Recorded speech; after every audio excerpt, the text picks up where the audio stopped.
Bismillahirrahmanirrahim. Assalamualaikum warahmatullahi wabarakatuh. Pemirsa yang dirahmati Allah SWT, saya akan memberikan informasi mengenai penyebab banjir Jakarta, yang selama ini selalu hujan yang dijadikan penyebabnya. Padahal secara data dan fakta, penyebab utama adalah berkurangnya daerah resapan karena terjadi penutupan lahan di daerah aliran sungai dan di wilayah DKI. Alasan saya menentukan penyebab banjir tersebut adalah adanya bukti, fakta, dan data bahwa intensitas hujan selama hampir 40 tahun di daerah aliran sungai sekitarnya relatif sama.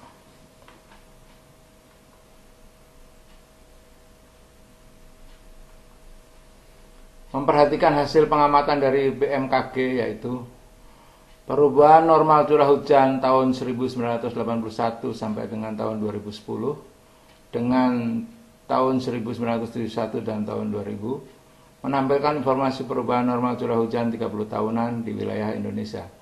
Data yang digunakan adalah data curah hujan rata-rata bulanan selama periode tahun 1971 sampai tahun 2010 yang dikumpulkan dari titik pengamatan yang tersebar di Indonesia, yang selanjutnya diolah menjadi informasi curah hujan normal dalam dua rentang waktu, tahun 1971 sampai tahun 2000 dan tahun 1981 sampai tahun 2010.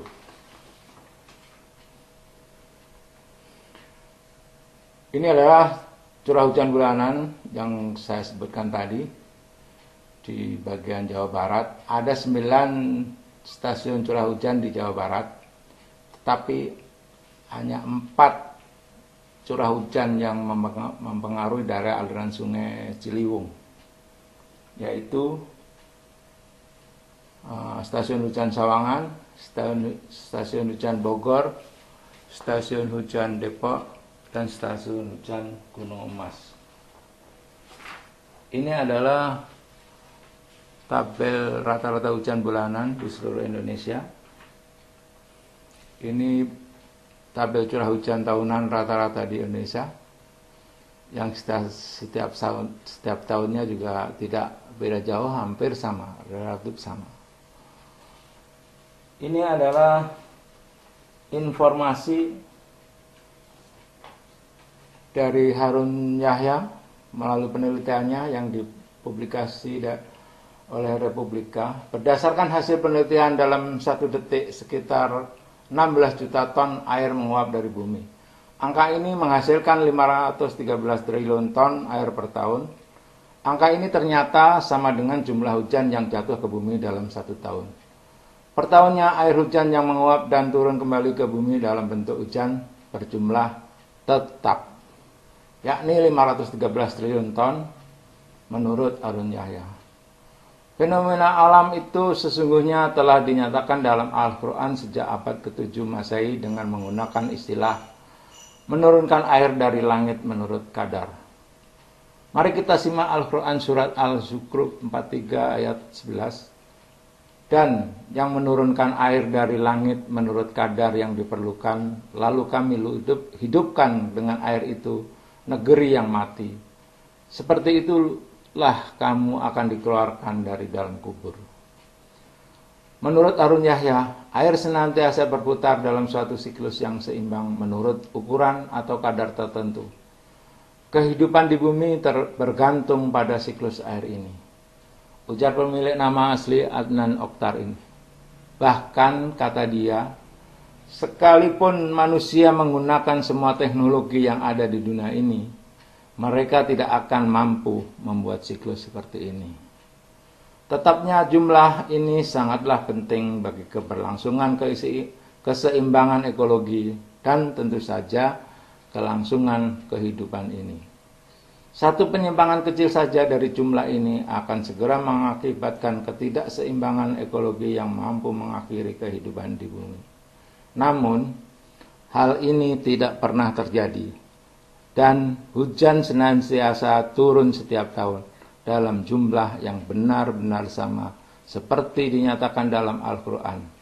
Maha benar Allah Subhanahu wa ta'ala dengan segala firman-Nya. Fakta dan data kedua adalah berkurangnya daerah resapan di daerah aliran sungai dan di wilayah DKI. Ini akibat perbuatan kita. Ini daerah resapan yang berkurang di wilayah watershed area. Perubahan tutupan lahan kawasan sekitar hulu sungai Ciliwung. Daerah hijau adalah daerah resapan atau hutan dari tahun 94 sampai tahun 2005. Itu kelihatan bahwa luasan-luasan yang hijau mulai berkurang. Ini daerah resapan yang berkurang di wilayah DKI dari tahun 75 sampai tahun 2010.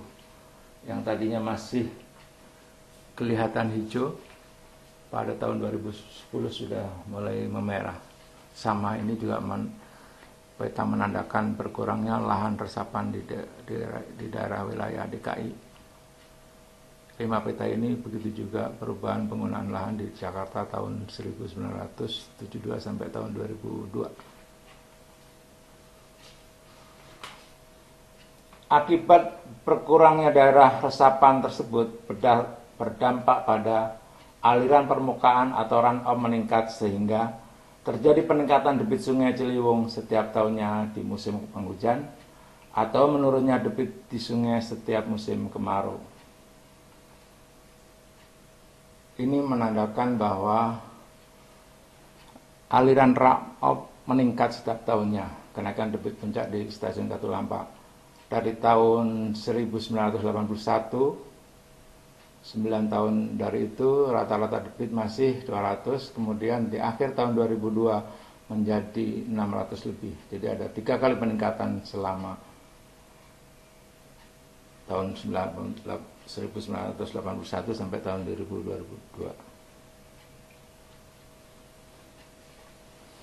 Begitu juga dengan musim kemarau, terjadi penurunan debit minimum di Sungai Ciliwung di Katulampa. Dari tahun 1981, debitnya sekitar 7 meter kubik per detik, tapi di akhir tahun 1999 hanya 4 meter kubik per detik. Dengan adanya peningkatan debit Sungai Ciliwung tersebut setiap tahunnya, ini berdampak pada luas genangan banjir di wilayah DKI meningkat juga.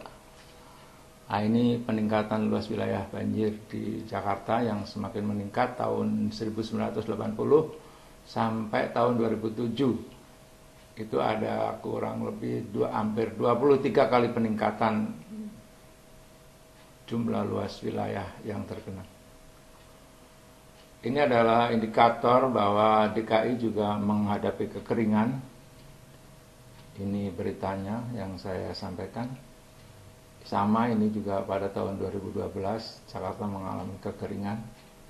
Sungguh ironis melihat fenomena kritis air bersih melanda Indonesia, sebuah negara yang kaya air. Sebagai negara maritim, Indonesia memiliki 6% persediaan air dunia atau sekitar 21% persediaan air Asia Pasifik.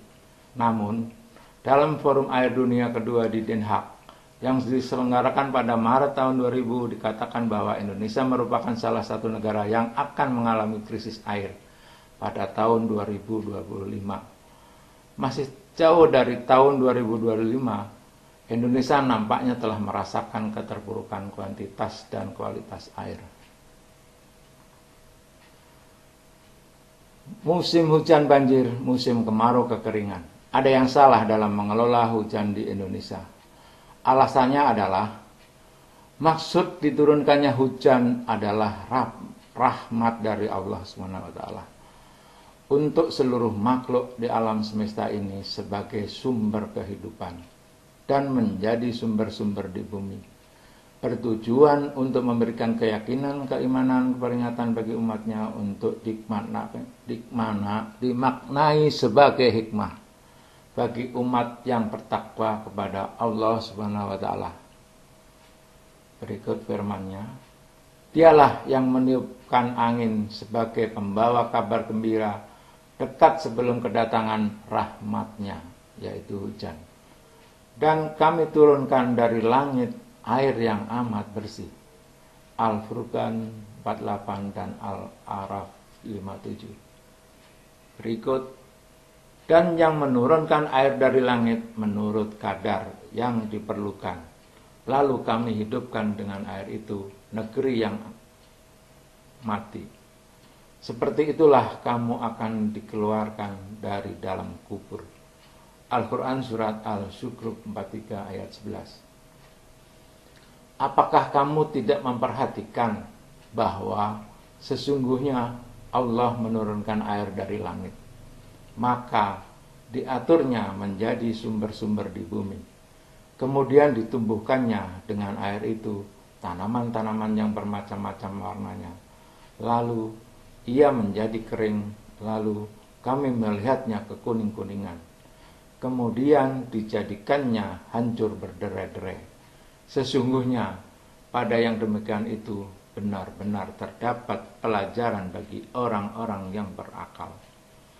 Al-Quran Surat Al-Zumar 21.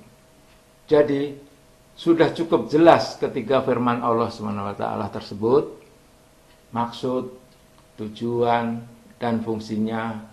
Hujan adalah rahmat, dan hujan adalah sumber kehidupan, dan juga hujan adalah sumber-sumber di bumi. Ini adalah distribusi air di dalam dunia melalui grafik atau tabel. Jumlah air di bumi ini 97% adalah air asin yang berada di lautan dan 3% adalah air tawar. Dari 3% tersebut 30% air dalam tanah dan 70% ada di gunung es dan glasier. Hanya 0,3% air tawar yang ada di permukaan yang bisa dimanfaatkan oleh manusia. Melalui siklus hidrologi terjadilah hujan. Dari air laut yang asin diproses menjadi air tawar untuk kebutuhan semua makhluk, dan setelah air dikirim ke daratan melalui hujan, pantaskah air hujan itu dibuang lagi ke laut dalam rangka pengendalian banjir yang selama ini umumnya dilakukan di Indonesia? Sudah ada perencanaan yang benar karena solusinya melakukan perbaikan pada penyebab banjir itu sendiri, yaitu yang dilakukan oleh Departemen Kehutanan dengan judul Penyusunan Rencana Detail Penanganan Banjir di Wilayah Jabodetabek JUR. Berikut rekomendasinya. Perubahan iklim yang ditandai dengan perubahan pola hujan dan jumlah intensitas hujan sering dianggap sebagai faktor yang menyebabkan kejadian banjir di kawasan Jabodetabek. Namun, demikian berdasarkan data curah hujan bulanan dan harian yang ada di kawasan ini tidak dapat menjelaskan bahwa terdapat perubahan pola dan intensitas hujan.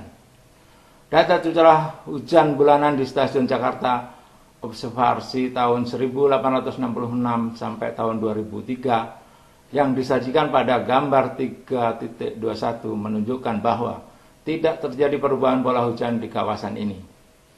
Dengan kata lain, anggapan bahwa penyebab utama banjir wilayah Jabodetabek akibat perubahan iklim dan curah hujan adalah sama sekali tidak berdasar data dan fakta. Sumber data penyusunan rencana detail penanganan banjir Jabodetabek JUR bagian 1 halaman 57. Hasil rencana inilah yang benar sesuai fakta penyebabnya dan rekomendasinya sebagai berikut. Ini adalah gambar yang saya sebutkan tadi, 3.21. Ini hasil perencanaan yang dilakukan oleh Departemen Kehutanan, kesimpulan dan rekomendasi. Berdasarkan hasil analisis kawasan dan hasil analisis kajian dapat disimpulkan sebagai berikut. 1. Kejadian banjir di Jakarta dan sekitarnya dipicu oleh perubahan penutupan lahan, terutama pembangunan pemukiman baik di hulu, tengah maupun hilir yang tidak diimbangi dengan resapan. 2. Pola hujan dalam tempo 150 tahun terakhir menunjukkan banjir di Jabodetabek dapat dikendalikan karena penyebab utamanya bukan perubahan pola iklim dan curah hujan. Dari rekomendasi tersebut tidak ada yang menyuruh atau melakukan normalisasi sungai. Semuanya perbaikan adanya di daerah aliran sungai. Berikut adalah 4 fakta dan data yang telah saya sampaikan di atas tadi, yaitu curah hujan bulanan selama 40 tahun relatif sama. Penyebab utama banjir Jakarta adalah berkurangnya daerah resapan di daerah aliran sungai dan di DKI. Ini akibat perbuatan kita. Ketiga yaitu akibat dari kerusakan das, debit di musim hujan meningkat dan di musim kemarau menurun. Keempat yaitu akibat dari debit meningkat, maka luas genangan di wilayah Jakarta meningkat juga. Ini adalah terbukti fakta dan data terlampir tadi. Dengan 4 fakta dan data di atas, yang harus kita lakukan adalah melakukan perbaikan atas kesalahan kita selama ini, yaitu mengadakan perbaikan di daerah aliran sungai dan perkotaan agar bisa menyerap air hujan yang turun setiap musim sebagai sumber-sumber di bumi untuk dimanfaatkan pada waktu musim kemarau dengan satu alasan, kita butuh air tawar, bahkan semua makhluk di bumi ini. Dan hanya satu-satunya sumber air tawar yang utama didapat dari kejadian turunnya hujan. Kesimpulan dari saya adalah pengendalian banjir di Indonesia harus ada perubahan pola pikir. Yang sekarang dengan cara menormalisasi sungai agar genangan banjir atau limpasan air cepat dibuang ke laut adalah kesalahan besar dan tidak menyelesaikan banjir itu sendiri. Karena penyebab banjir bukan di badan sungai, tapi di daerah aliran sungai. Ingat, intensitas hujan itu tetap setiap bulan atau setiap tahun.